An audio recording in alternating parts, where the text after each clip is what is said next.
quero compartilhar nessa manhã com os irmãos o zelo pela missão. 1 Crônicas 29, a partir do verso 10. Assentado como os irmãos estão, nós vamos fazer a leitura. Preste atenção, diz assim, 1 Crônicas 29, a partir do verso 10. Pelo que Davi louvou ao Senhor perante a congregação toda e disse: Bendito és tu, Senhor, Deus de Israel, nosso Pai, de eternidade em eternidade. Teu, Senhor, é o poder, a grandeza, a honra, a vitória e a majestade, porque teu é tudo quanto há nos céus e na terra. Teu, Senhor, é o reino, e tu te exaltaste por chefe sobre todos. Riquezas e glória vêm de ti, tu dominas sobre tudo, na tua mão há força, há poder, contigo está o engrandecer e a tudo dar força. Agora, pois, ó nosso Deus, graças nós te damos e louvamos o teu glorioso nome, porque quem sou eu e quem é o meu povo para que pudéssemos dar voluntariamente estas coisas? Porque tudo vem de ti e das tuas mãos tu damos. Porque somos estranhos diante de ti, somos peregrinos, como todos os nossos pais, como a sombra são os nossos dias sobre a terra, e não temos permanência.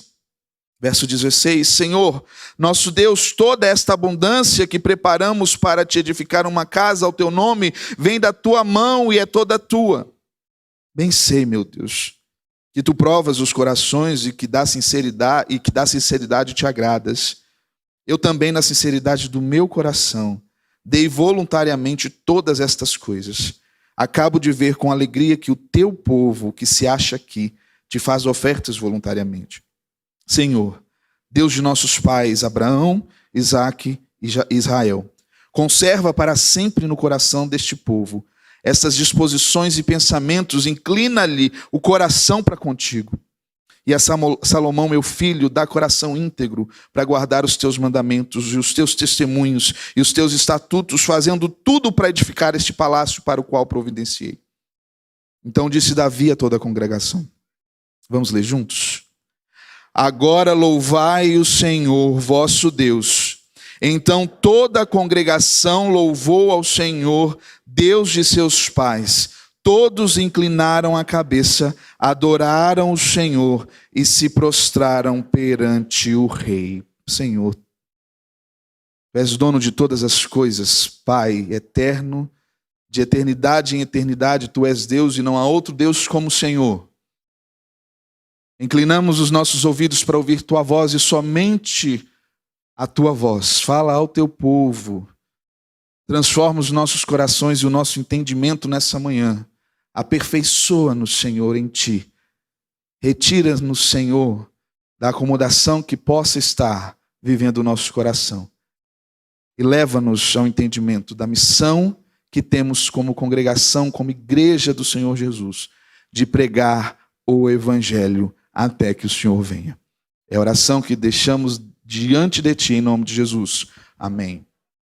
Queridos, para nós entendermos com mais completude essa narrativa, nós precisamos ir a 2 Samuel capítulo 7 e entender o que aconteceu ali no início do reinado de Davi.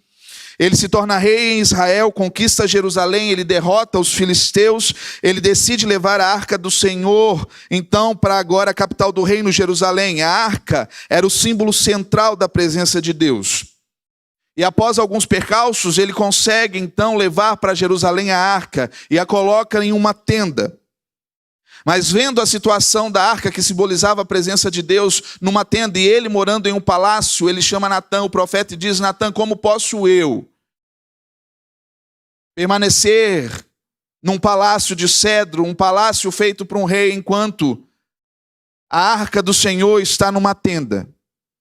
Quero construir então um lugar de descanso para esta arca, um lugar de adoração a Deus. E Natã diz a ele: vai nesse intento e Deus vai te abençoar. Mas à noite Deus vai a Natã e diz: Natã, você vai falar algumas coisas para Davi.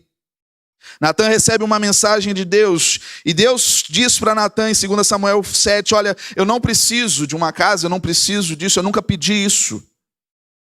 Eu estive numa tenda enquanto vocês eram um povo nômade que andava. Eu estive num tabernáculo que foi preparado a meu pedido, mas olha, diga algo a Davi.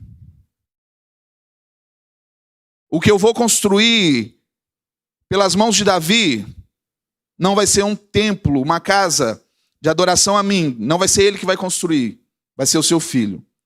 Mas o que eu vou fazer a respeito da sua vida é construir uma casa, uma dinastia que vai apontar para aquele que virá construir, sim, uma casa eterna e uma casa espiritual, o Senhor Jesus. E aí nós vamos ver essa promessa feita a Davi a respeito da sua dinastia apontar para Cristo, a sua descendência apontar para Cristo. Paulo vai dizer isso em Romanos 1, verso 3, com respeito a seu filho, o qual, segundo a carne, veio da descendência de Davi. O que Deus queria fazer ali no coração de Davi era mostrar que haveria de vir aquele que construiria um templo de adoração espiritual inabalável. O templo de Davi seria derrubado, como foi. Mas o que viria da promessa do Messias, nada poderia derrubar. Não seria Davi a construir, meus irmãos, uma casa ao Senhor, mas o Senhor construir uma casa para Davi que apontaria ao Messias e que estabeleceria de uma vez por todas os corações como sua casa e seu templo, a vida daqueles que são regenerados por Cristo. Quando nós vamos agora para a narrativa de 1 Crônicas, no capítulo 28, vemos agora Davi já no final do seu reinado. Ele junta todo o povo mais uma vez, ele reúne os príncipes de Israel e todo o povo em Jerusalém e recapitula a história, as promessas que Deus havia dado e enfatiza que agora Salomão continuaria aquilo que ele havia começado, porque Davi já havia, a gente vê isso na narrativa do capítulo 12 de Crônicas, de 1 Crônicas, Davi colocando as bases do templo. Agora Salomão daria continuidade. Davi vai entregar a Salomão toda a planta do templo, como deveria ser construído, toda a rotina que deveria acontecer. E no início do capítulo 29, que nós lemos a partir do verso 10, se você ler antes, você vai ver Davi dizendo ao povo, olha, eu estou trazendo aquilo que para mim é rico, eu estou trazendo aquilo que para mim é importante, e as minhas riquezas estou dedicando ao Senhor para que seja construído essa casa, esse templo de adoração. Agora eu convido vocês a fazer isso também. E aí os chefes das famílias, os príncipes das tribos de Israel, os capitães de 1000, os de 100, os intendentes sobre as empresas do rei, voluntariamente vão contribuir. E aí nós vamos ver Davi dizendo, ora, com o coração íntegro, eles liberalmente entregaram ao Senhor, e isso alegrou o coração de Davi com grande júbilo.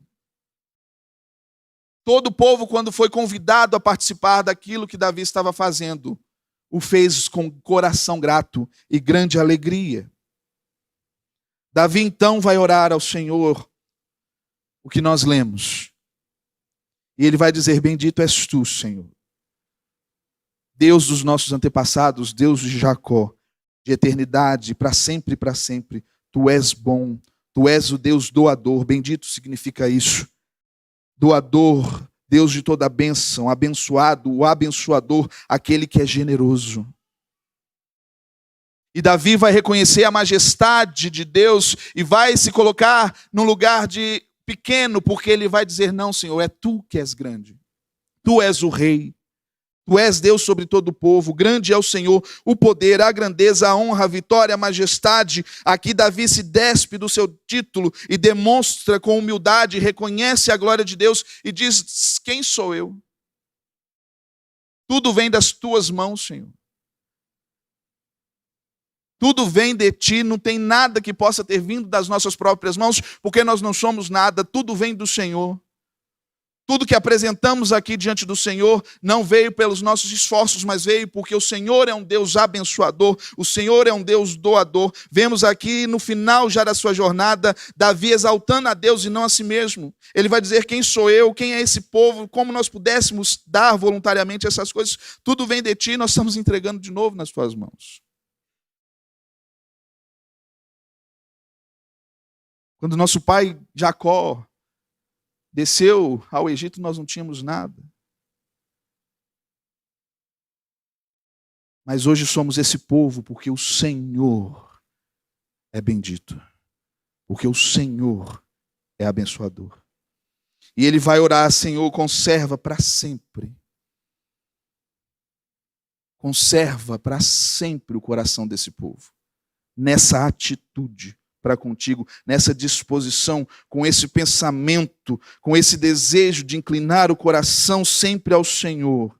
Conserva isso na vida desse povo.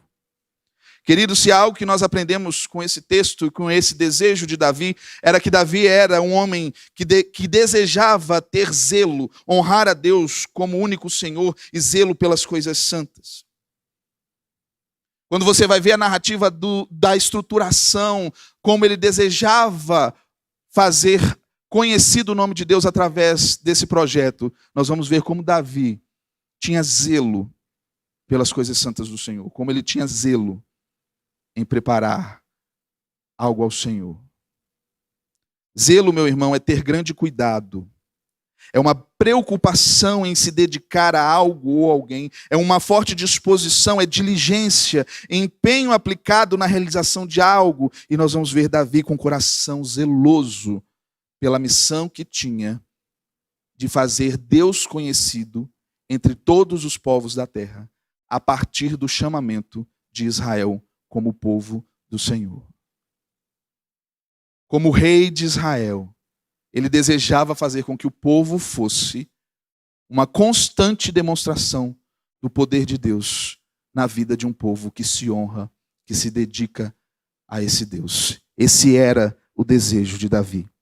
Nós vamos ver, meus irmãos, no Salmo 69, Davi dizer que o zelo da tua casa me consumiu, e se você ler o contexto do Salmo, ele vai dizer: olha, estou suportando afrontas, vexames, tornei-me estranho aos meus irmãos, eles me ultrajaram, chorei em jejum, a minha alma. Nós não sabemos qual que é a situação que Davi se lamenta, mas ele diz: há em mim um zelo pelas coisas de Deus. A causa de Deus traz zelo ao meu coração, o zelo da tua casa me consome, as tuas coisas geram no meu coração desejo de cuidado, de empenho. E nós vamos ver os discípulos se lembrando disso em João 2, quando Jesus entra no templo, e ali ele diz: tirem daqui essas coisas, não façam da casa do meu pai casa de negócio. Os discípulos vão se lembrar desse salmo. E aí alguém vai perguntar para Jesus: que sinal nos mostra para fazeres essas coisas aqui que você está fazendo, essa confusão aqui? E Jesus vai responder: olha, eu destruí este santuário e em 3 dias eu vou reconstruí-lo. Porque o desejo de Deus, desde aquele tempo de Davi, 1000 anos antes, era que um templo espiritual fosse construído. Homens e mulheres transformados por Cristo, pedras vivas, para a honra e glória do Senhor. Israel tinha um chamado de ser um contraste às nações que o rodeavam. Nós vamos ver Êxodo 19, 3-6, Deus dizendo através de Moisés, quando ele sobe ao monte, lá de cima o Senhor o chama e diz: você vai transmitir essa mensagem à família de Jacó. Anuncie aos descendentes de Israel: vocês viram o que eu fiz aos egípcios? Todo mundo aqui assistiu o Príncipe do Egito, não assistiu? Mas já leu também a narrativa do que Deus fez quando retirou o povo do Egito. E Deus vai dizer: vocês viram, vocês sabem como eu carreguei vocês sobre asas de águias e os trouxe para mim. Agora, se vocês obedecerem, se vocês cumprirem a minha aliança, vocês vão ser o meu tesouro especial dentre todos os povos da terra, pois toda a terra me pertence. Vocês serão meu reino de sacerdotes, a minha nação santa. Essa é a mensagem que você deve transmitir ao povo de Israel, Moisés. Eles são especial para mim, um povo escolhido para ser contraste, um tesouro especial, nação santa, obedecer para abençoar as nações, indicar que haverá uma redenção final para todo aquele que crê. E Davi sabia que ele devia ser zeloso nesse projeto, nesse processo, nesse intento de ajustar os caminhos do povo para que eles andassem diante de Deus como Deus esperava. Só que agora, queridos, Cristo veio ao mundo, morreu por nós, pagou o preço que era nosso. Fomos justificados, vivificados em Cristo. Houve transformação na nossa vida. E agora nós somos esse povo de contraste, nesse tempo, nessa realidade, nesses dias. Você, eu, estamos com o bastão na mão para sermos zelosos pela missão que temos. Está agora conosco o dever de anunciar esse mundo, de sermos contraste neste mundo, de sermos zelosos com o que Deus nos manda dizer, que há um Deus que enviou um Salvador, para que todo aquele que nele crê não pereça, mas tenha vida. Vida o quê, irmãos? Achei que os irmãos queriam ficar por aqui mesmo. Vida eterna, vida nova. É o que o Senhor tem para nós. Cristo cumpriu a sua missão na cruz, nos fez sua casa, sua morada. Paulo vai dizer isso aos Coríntios, a igreja de Corinto, capítulo 3, verso 16 e 17. Não sabeis que sois santuários de Deus e que o Espírito de Deus habita em vós? Se alguém destruir o santuário de Deus, Deus o destruirá, porque o santuário de Deus, que sois vós, é sagrado. Um santuário espiritual. Ele ainda diz na sua segunda carta à igreja de Corinto, capítulo 6, verso 16, e que consenso tem o santuário de Deus com ídolos? Pois nós somos santuário do Deus vivo, como disse, neles habitarei e entre eles andarei, e eu serei seu Deus e eles serão meu povo. Deus está em nós e age através de nós, e nós somos o seu santuário, e Ele quer que nós venhamos a convidar outros a ser também santuário vivo do Deus Altíssimo. Pedro vai dizer na sua primeira carta, capítulo 2, verso 5, vós também, quais pedras vivas, sois edificados como casa espiritual, para ser de sacerdócio santo, a fim de oferecerem sacrifícios espirituais, que são aceitáveis a Deus por Jesus Cristo. Você é um sacerdote, você é templo, você é embaixador. Todas essas figuras que nos ajudam a entender a missão que nós temos, a missão que está sobre nós. E por isso, queridos, nós aprendemos 3 coisas com Davi, para que também tenhamos zelo pela missão que o Senhor tem nos dado. A primeira coisa, para sermos zelosos, reconheça quem te envia. Davi tinha muitos motivos para colocar seus feitos, mas ele não faz isso. No final da sua jornada, o único que ele engrandece é o Senhor. Ele reconhece que tudo veio da mão de Deus. E, queridos, se nós queremos estar prontos para a missão que Deus tem para nós, nós precisamos reconhecer que tudo em nós vem do Senhor e nada é de nós mesmos. Do pó da terra viemos, para lá vamos voltar e nada vamos levar, a não ser os frutos espirituais que colhemos nessa jornada, as vidas, a caminhada com Deus, o galardão que nos espera. Por isso, a forma que você lida com a missão, meu irmão, demonstra o seu reconhecimento de quem Deus é. Porque se você lida com a missão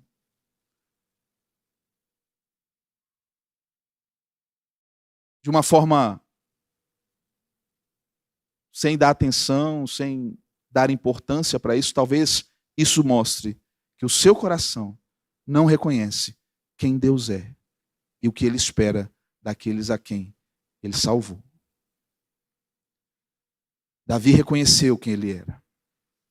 Davi sabia das mazelas que ele tinha como rei. E ele sabia que só o Senhor poderia fazê-lo prosperar na missão que Deus o tinha concedido. Querido, nós servimos um Deus poderoso. Um Deus que precisa ser Senhor primeiro das nossas próprias questões. Um Deus que precisa ser Senhor das nossas próprias misérias. Um Deus que precisa ser Senhor, inclusive, das nossas orações. Porque talvez as nossas orações revelam também o tamanho do nosso Deus.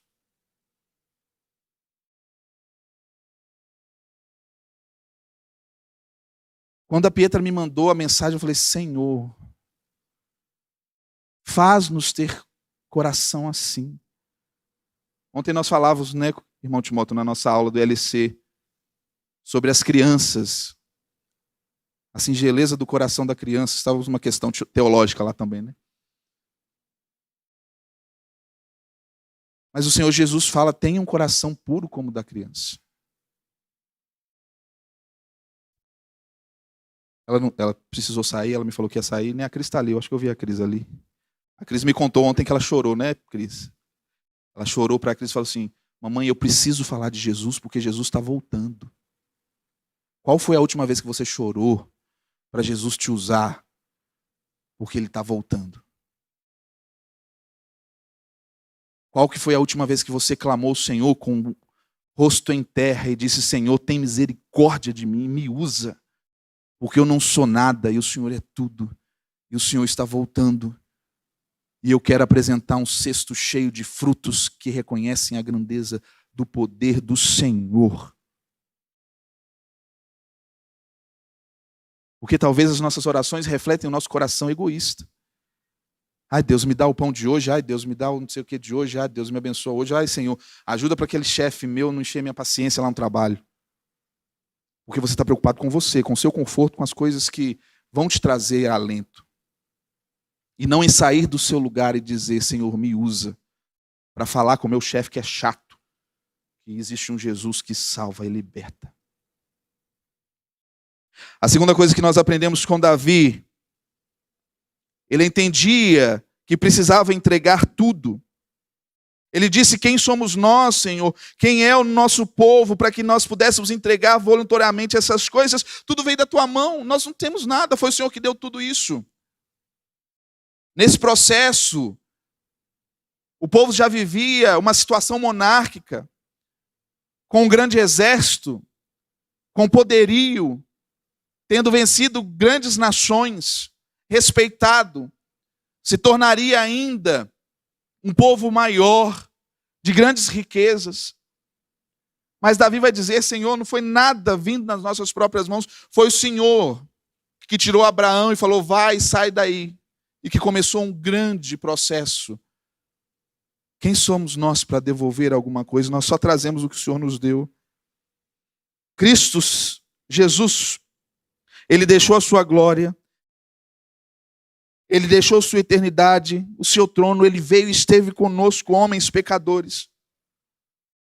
Ele entregou sua vida, tudo, para que nós pudéssemos ter uma vida nova e uma vida abundante, meus irmãos. Uma vida satisfeita nele. Uma vida onde Ele é o Senhor. E nós precisamos também ter o desejo de, como Davi e como nosso Senhor Jesus, entregar tudo o que temos, ofertar o que temos na missão, o nosso tempo, os nossos recursos, a nossa influência, a nossa satisfação. E aí, meus irmãos, às vezes quando nós pregamos sobre missões e falamos entregue tudo, você já pensa assim, nossa, vou ter que vender meu carro que eu custei pagar em 12 anos. Talvez Deus vai te pedir isso mesmo. Quando nós... Vou contar, amor. Quando nós compramos nosso primeiro carrinho, casados, fomos assistir um culto missionário. Aí o missionário estava pregando. Aí a Cris me cutuca assim, amor, vamos dar o nosso carro para ele? Aí eu falei, ai, Jesus, não. Eu falei para ela assim, amor, não, agora não. É o primeiro carrinho. Dei não, irmãos. Nessa vez eu fraquejei. Talvez Deus vai te pedir alguma coisa grande. E Ele pode fazer isso. Mas às vezes quando nós falamos sobre entregar tudo, é você entregar aquilo que Deus tem te dado no seu dia a dia para a obra dEle e para a missão. Talvez Deus te dê um carro. Mas te dê um carro para você dar carona para aquele amigo seu do trabalho e ter condição de falar de Jesus para ele todo dia, porque ele não vai ter para onde ele ir, ele vai ter que aceitar carona. Ainda vai estar de cinto. Preso. Talvez Deus tenha te dado as coisas para você utilizar o que você tem recebido para a missão onde Ele colocou você para estar. Talvez Deus te deu uma casa grande com uma área para você fazer um culto ali durante a semana, chamando as pessoas da sua rua. Talvez Deus te deu algum recurso extra e você sabe que você pode abençoar alguém do seu trabalho que está precisando. E isso ser uma demonstração do poder e da grandeza de Deus na vida dessa pessoa. A missão acontece onde Deus nos coloca, meus irmãos. Talvez Deus te peça, vende tudo que tem que eu vou te mandar lá para Nova Zelândia. Mas Deus talvez está falando com você, o que eu te dei é para você usar na missão que eu estou colocando você, todos os dias, e você não tem percebido. Por isso, entregue tudo, entregue seu tempo, entregue a sua influência. O campo de influência que você tem, as pessoas que você tem influenciado, entregue isso, faça disso uma ferramenta ao Senhor e a sua satisfação. A satisfação de Davi estava em cumprir e honrar a Deus, honre ao Senhor com a sua satisfação e não busque satisfação nas coisas, porque a gente já entendeu no mundo de hoje que ter coisas não satisfaz o nosso coração, mas ter Jesus satisfaz a nossa vida. Então seja um agente disso, entregue tudo. E há algo interessante, meus irmãos, que nós precisamos entender. Que a primeira coisa que nós precisamos entregar ao Senhor para cumprirmos a missão é a nossa santidade. Algo que precisamos ter é zelo em nossa vida para cumprir a missão, sendo santos. Olha o que Davi vai dizer a Salomão. Tu, meu filho Salomão, 1 Crônicas 28, 9 e 10, conhece o Deus que de teu pai e serve-o de coração inteiro, íntegro, e alma voluntária, porque o Senhor esquadrinha todos os corações e penetra todos os desígnios do pensamento, e se você buscar, ele vai deixar se achar, e se você deixar ele, ele vai te rejeitar. Agora, pois, atende tudo, porque o Senhor te escolheu para edificar essa casa para o santuário. Ser forte, faz a obra. Igreja, seja forte, faz a obra em santidade, seja íntegra. Purifica o seu coração para que Deus use você, para que você possa ouvir a voz de Deus quando Ele falar com você, porque talvez seu coração tem tanto tumulto, tem tanto pecado, tem tanta coisa para resolver, está tão quebrado, que você não consegue entender quando Deus fala com você através do Santo Espírito dele. Quando Deus fala com você, olha, fale de Jesus para ele, eu estou com você, eu vou te fortalecer e eu vou quebrar o coração dele e vou convencer o coração dele através daquilo que você falar a ele, porque sou eu que faço. Mas talvez o seu coração está tão conturbado com o pecado. Na oração de Davi, quando ele dedica ali aquilo que foi recebido para a construção do templo, ele diz ao povo: eu sei, meu Deus, que examinas nosso coração e te alegras quando nele encontra integridade. Deus se alegra com um povo santo e envia um povo santo para cumprir a missão dele. Ele não envia um povo quebrado. Ele restaura esse povo. Por isso o zelo na missão precisa começar na nossa santidade, meus irmãos. A lógica de Davi era: o Deus que eu sirvo é grande, eu sou pequeno, insignificante, sigo então nessa missão anunciando quem é Deus e quem eu sou, pequeno e pecador, e que eu necessito de Deus para cumprir a missão. Mas a lógica desse mundo é: nós buscamos a nossa grandeza, não damos importância a quem Deus é e desprezamos a sua missão e a vocação dele para nós como um povo chamado, e vivemos uma vida visando apenas esse mundo, cobiçando as coisas desse mundo, e essa visão não é a visão do povo de Deus. A visão do povo de Deus é: usa-nos, Senhor, para a tua glória, para a tua honra. O zelo da missão de anunciar Cristo começa com o coração santo e puro, passa pela nossa casa, quando nós verdadeiramente ali testemunhamos aos que estão perto. Porque é na hora que fecha a porta, irmãos, que a gente mostra.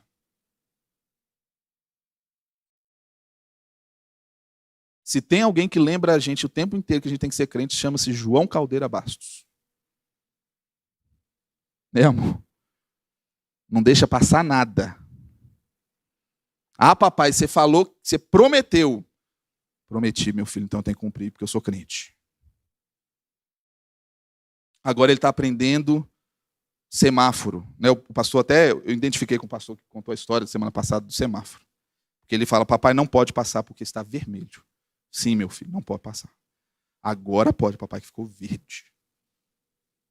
É dentro da nossa casa que nós demonstramos o nosso testemunho a Cristo. E se realmente somos transformados, porque é ali que nós somos quem verdadeiramente somos, meus irmãos. A missão passa em nos pedir tudo o que temos, bens e coração, nos humilharmos e dependermos do Senhor. O zelo pela missão passa em demonstrarmos, através da atitude para com a missão, como está o nosso coração. Por isso precisamos fazer a oração. Inclina, Senhor, o nosso coração para contigo. Sonda-me. Olha o estado do meu coração. Deus, me ensina a ir. Me ensina a ser zeloso pela missão. Me ensina a construir um edifício espiritual, como Paulo disse. Não construído de palha que o fogo pode vir e queimar, mas com pedras espirituais, cujo alicerce é Cristo, a pedra angular. Esse é o chamado da igreja, ser zelosa com a missão. Terminando, queridos, Paulo diz à igreja em Roma, no capítulo 12, verso 11, nunca falte a vocês o zelo, sejam fervorosos no espírito, sirvam ao Senhor. E essa é a oração que eu termino. Que o Senhor Jesus faça desta igreja uma igreja zelosa, que nunca falte o zelo, que sejamos fervorosos no espírito, aquecidos no nosso coração e que sirvamos ao Senhor na missão que Ele tem a nós. Abaixe sua cabeça, feche seus olhos, vamos orar. Pai, ensina-nos a ter o mesmo zelo que Davi teve das tuas coisas, da missão que o Senhor deu a ele. Deus, ensina-nos a termos o desejo de construir essa obra espiritual que é o reino inabalável do Senhor Jesus. Somos agentes desse reino. E se falta-nos zelo, desprendimento para com as tuas coisas, ensina-nos.